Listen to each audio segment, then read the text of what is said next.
Hello again.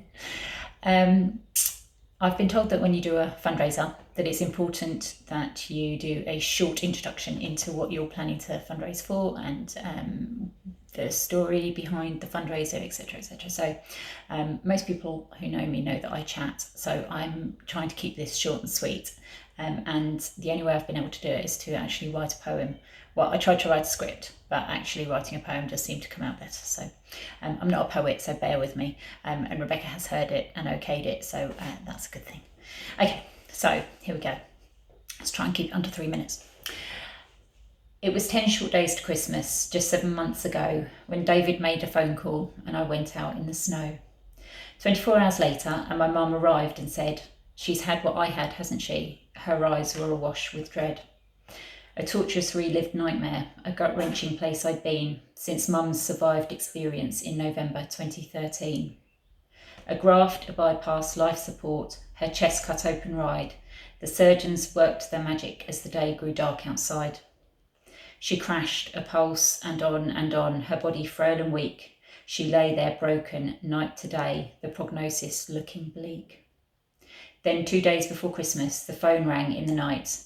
More surgery, she's being prepped, no choice but to hold on tight.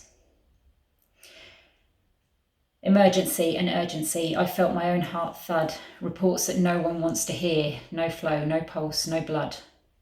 More grafts and tubes and surgeries, more stitches, drains and pain. Her life, the life she'd lived so well, was in the balance all over again. Unconsciously she fought and fought. The days and weeks went by, her body swollen, her skin pulled taut. We sat and questioned why.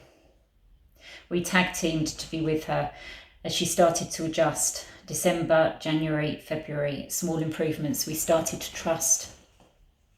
I sensed things weren't okay as I took her feet in my hands. The growing shadows, toes turned grey, I just didn't understand. Her toes were dying, necrosis set in. I sat with my head in despair. Her legs cut open to cope with the swell. This whole thing felt so unfair. In May, her toes were taken away. A day she will never forget. More fear and tears overwhelming her mind, more sadness, loss and upset. She's fought to be here. We fought by her side. David, her husband, her rock and her guide. But we need more help to see her transform, to walk and to play and to live through this storm. We'll speak up and fundraise throughout this next year. We'll show her how grateful we are that she's here. Please help us, please share her miraculous story of aortic dissection and her fight back to glory.